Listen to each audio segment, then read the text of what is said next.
Yes तो hello everyone, Rahul है यार। आज हम एक्सप्लेन करने वाले हैं 2023 में आई मूवी एलोन को। मूवी के शुरुआत में हम लोग को बताया जाता है कि कोविड की वजह से चारों तरफ लॉकडाउन लगा हुआ था और कोई भी किसी से नहीं मिल सकता था। और इसी वक्त हम लोग इस कहानी का lead character Kalidasan none other than Mohanlal को देख पाते हैं, जो एक नई बिल्डिंग 13A में शिफ्ट होता है, जो कि कुछ महीने पहले ही खाली हुई थी। पूरी बिल्डिंग में शांति का माहौल था क्योंकि लॉकडाउन की वजह से कोई भी अपने फ्लैट से बाहर ही नहीं निकल रहे थे। कालीदासन जैसे ही अपने फ्लैट में आता है तो उसके पास उसकी पत्नी यमुना की कॉल आती है और वो उससे पूछती है कि क्या आप अच्छे से फ्लैट में पहुंच गए। कालीदासन अपने लिए बाहर से खाना मंगवाता है जो कि बर्गर होता है और तभी दरवाजे पे घंटी बजती है। कालीदासन बाहर आकर देखता है तो बाहर कोई मौजूद नहीं होता और जब वहाँ घर के अंदर आकर देखता है तो उसका बर्गर डस्टबिन में पड़ा होता है और जो उसने पानी का गिलास टेबल पे रखा था वो भी खाली हो चुका था। ये देखकर कालीदासन पूरी तरह शॉक हो जाता है और तभी उसे फ्लैट के अंदर एक माँ बेटी की आवाजें सुनाई पड़ती है, जहाँ पे वो माँ बेटी श्री देवी अपनी बेटी अनु से बातें कर रही थी कि तुम अपनी पढ़ाई पे ध्यान दो, पिछले एग्जाम में तुम्हारी अच्छी नंबर नहीं आई थी। ये सारी बातें सुनकर कालिदास पूरी तरह शौक हो चुका होता है और वहाँ काफी ज्यादा परेशान भी होता है कि आखिर आवाजें कहाँ से आ रही है। तभी उसके पास उसकी पत्नी यमुना की कॉल आती है और कालिदास इस बारे में सारी बात बताता है कि मेरे अलावा इस घर में कोई और भी मौजूद है। कालिदासन को लग रहा होता है कि मेरे अलावा इस घर में माँ बेटी की भूत मौजूद है, मगर ये सारी बातें सुनने के बाद यमुना कहती है कि शायद तुमने कल रात ज्यादा पी ली होगी, इसी वजह से तुम्हारे साथ ये सब हो रहा है। लेकिन कालिदास को यकीन था ये सब मेरा भ्रम नहीं, ये हकीकत है। तभी उसे बेड के नीचे से आवाजें सुनाई पड़ती है और जब वहाँ झाँक कर देखता है तो उसे एक किताब दिखाई पड़ती है जो कि एक बच्चे की होती है, जिसमें कुछ कैरेक्टर के फोटो मौजूद होते हैं। और इधर न्यूज में बताया जाता है कि थिरसूर में 2 मर्डर हुए हैं और उसकी इन्वेस्टिगेशन के लिए डीजीपी ने स्पेशल टीम को हायर किया है। कोविड की वजह से लोगों की मरने की संख्या काफी ज्यादा बढ़ती जा रही थी, इसीलिए कालिदास भी अपना बॉडी टेम्परेचर चेक करता रहता था कि कहीं उसे फीवर तो नहीं हुआ है। हालांकि कालिदासन बहुत ही सावधानी बरतता था और उसे कोई भी दिक्कत या फिर परेशानी होती तो वहाँ डॉक्टर सुसैन के पास कॉल कर सारी बातें बताता। एक दिन वो डॉक्टर सुसैन से बात कर ही रहा होता है, तभी उसे माँ बेटी की आवाजें फिर से सुनाई पड़ती है और जब वह इस बारे में डॉक्टर सुसैन को बताता है तो वह कहने लगती है कि ये तुम्हारा इमेजिनेशन हो सकता है, क्योंकि इस लॉकडाउन में कई सारे लोग डिप्रेशन के शिकार हो रहे हैं। और वो इस सिचुएशन में कालिदासन को योगा करने की सलाह देती है, जिसके बाद कालिदासन के पास माया की कॉल आती है और वो कहती है कि हरि भाई मुझे फिर से परेशान कर रहे हैं। दरअसल हरि भाई एक गुंडा था और उसकी मुलाकात जेल में कालिदासन से हुई, जहाँ पे कालिदासन एक मोटिवेशन सेशन करने के लिए गया था।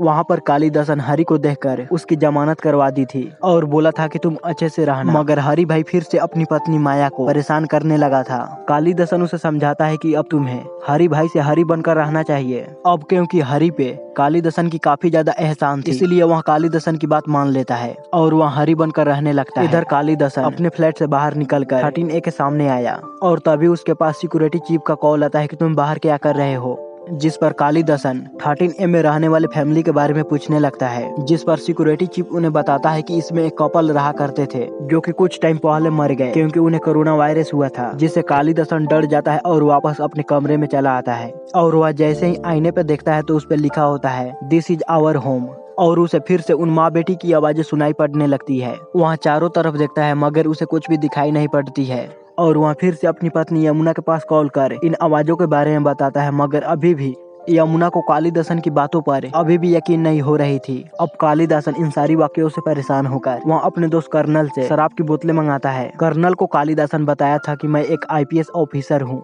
जो कि कालिदासन नहीं था। अब शराब आने के बाद कालिदासन जम कर पीता है और सो जाता है, मगर जब वो उठता है तो उसे फिर से उन माँ बेटी की आवाजें सुनाई पड़ती है, जहाँ पर ये माँ बेटी एक पर्सन के बारे में बात कर रहे थे जो इन्हें हमेशा आकर परेशान किया करता था।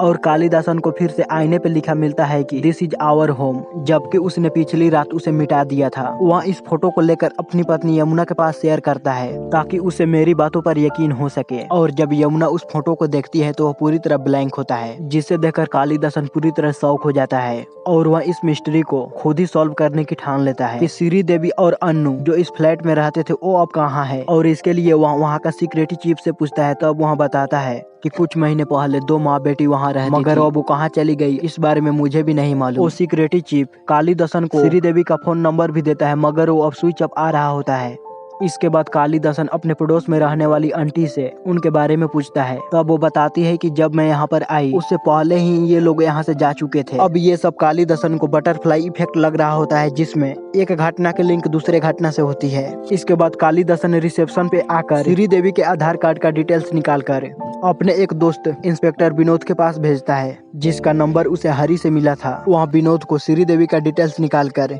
भेजने के लिए कहता है। इसके बाद कालीदासन सिक्योरिटी चीफ के अकाउंट में 10,000 रुपए ट्रांसफर करता है और उसे पूछता है कि तू मुझे सच सच बता कि श्री देवी को कौन परेशान किया करता था।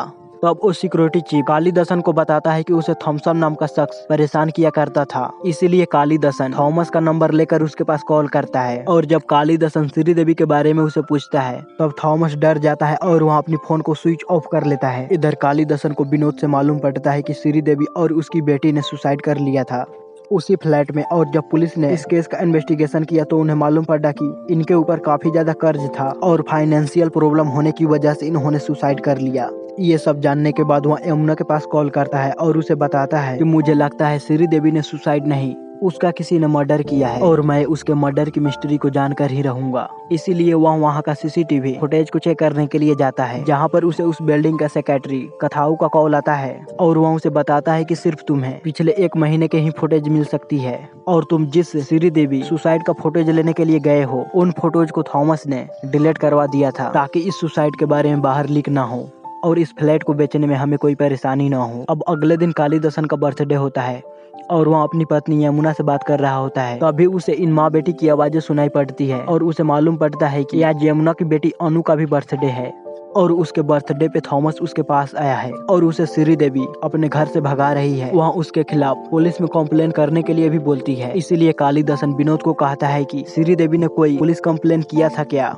तब विनोद कालीदासन को बताता है कि श्री देवी ने कोई कंप्लेन नहीं की थी। इसके बाद कालीदासन अपनी पड़ोस वाली आंटी के पास जाता है और उसे थॉमस के बारे में पूछता है, जहाँ पर उसे मालूम पड़ता है कि नीचे वाले फ्लोर में शीला नाम की औरत रहती है, उसके साथ थॉमस का रिलेशन है। और जब वह शीला से जाकर मिलता है तो उसे मालूम पड़ता है कि शीला को इस वक्त कोरोना वायरस हुआ है और वह बीमार है। मगर शीला कालीदासन को श्री देवी के बारे में कुछ भी नहीं बताती है। उसकी ये बातें सुनकर लग रहा था कि वह थॉमस के बारे में कुछ छिपा रही है। इसके बाद कालीदासन विनोद से श्री देवी का पोस्टमार्टम रिपोर्ट को मंगवाता है और उस रिपोर्ट को बनाने वाले सर्जन के बारे में मालूम करने के लिए बोलता है। साथ ही वह अपने कमरे में मिले किताब को ध्यान से देखता है, जिसमें उसे कुछ क्लू मिलता है। अगले दिन कालीदासन के पास कथाबू का कॉल आता है और वह उसे बताता है कि शीला की कोरोना वायरस की वजह से मौत हो चुकी है, मगर वो मरने से पहले तुम्हारे लिए एक लेटर छोड़कर गई है जो मैंने तुम्हारे गेट के बाहर छोड़ दिया है। कालीदासन जल्दी से उस लेटर को पढ़ता है और उसे मालूम पड़ता है कि थॉमस मुझसे पहले यानी कि शीला से पहले वहाँ श्री देवी के साथ रिलेशन बनाना चाहता था, लेकिन श्री देवी ने कभी भी थॉमस को नहीं अपनाया।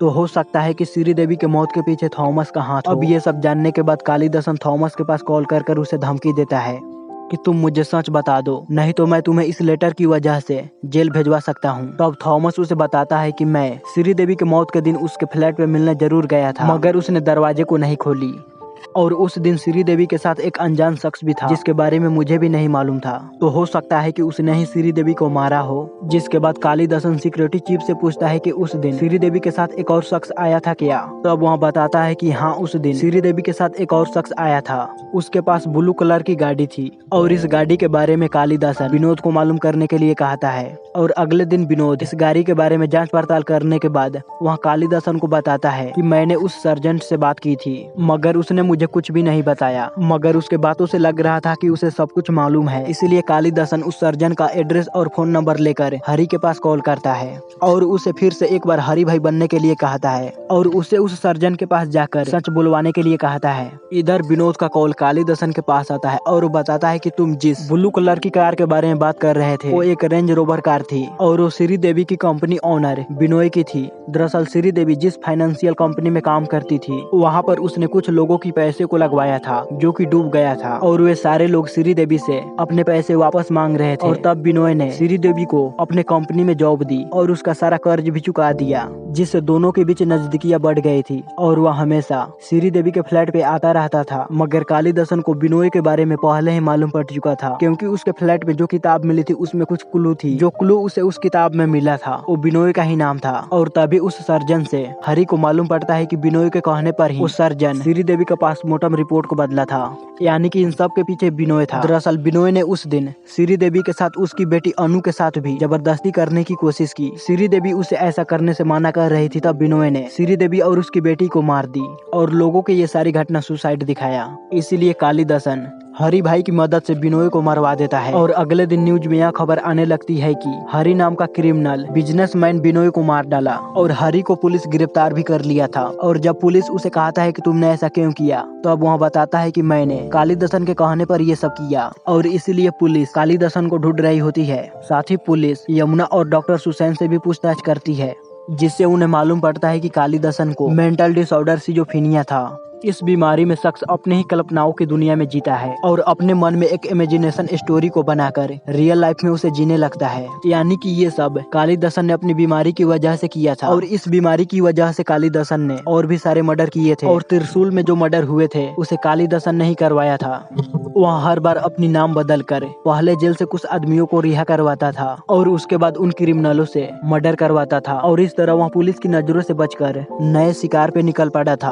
और इसी के साथ यह मूवी यहीं पे खत्म होती है। तो गाइज, आपको यह मूवी कैसी लगी प्लीज हमें लाइक और कमेंट कर जरूर बताइएगा और चैनल पर पहली बार आए हैं तो इसे सब्सक्राइब भी कीजिएगा।